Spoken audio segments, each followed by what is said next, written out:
B J പിയെ കൂടെ തള്ളി പറഞ്ഞുകൊണ്ടാണ് ശബരിമല സ്ത്രീ പ്രവേശ വിഷയത്തിൽ ഇപ്പോൾ NSSൻ്റെ ജനറൽ സെക്രട്ടറി ആയിട്ടുള്ള സുകുമാരൻ നായർ LDF പക്ഷത്തേക്ക് മാറിയിരിക്കുന്നത്.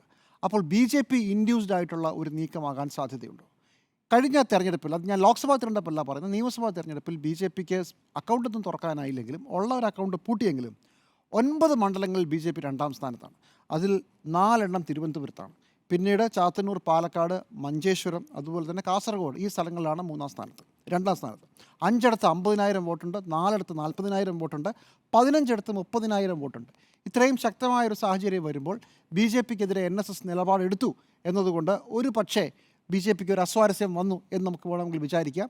ഈ നീക്കത്തിന് പിന്നിൽ ബി ജെ പിയുടെ ഭാഗത്തു നിന്നുള്ള ഏതെങ്കിലും ആളുകളുടെ സ്വാധീനമാണോ എന്ന് നമുക്ക് സംശയിക്കാവുന്നതേ ഉള്ളൂ. പക്ഷേ ബി ജെ പി അങ്ങനെ ഒരു കളിക്ക് നിൽക്കില്ല എന്നുള്ളതാണ് എൻ്റെ അഭിപ്രായം. ഇതിൻ്റെ പിന്നിൽ ബി ജെ പിയെ അല്ല. എന്തുകൊണ്ടാണ്? അടുത്ത തിരഞ്ഞെടുപ്പിൽ ബി ജെ പി അധികാരം നേടുമെന്ന് ബി ജെ പിക്ക് പോലും അവർക്ക് ആഗ്രഹവുമില്ല, അങ്ങനെ നടക്കുകയുമില്ല.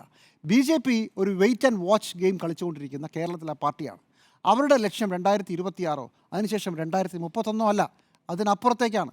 റെഡി ടു വെയിറ്റ് എന്നേ പ്രഖ്യാപിച്ചു കഴിഞ്ഞ പാർട്ടിയാണ് B J P. B J പിയെ സംബന്ധിച്ചിടത്തോളം അടുത്ത തിരഞ്ഞെടുപ്പിൽ ഒരൊറ്റ ലക്ഷ്യമേ ഉള്ളൂ: കോൺഗ്രസ് ജയിക്കരുത്.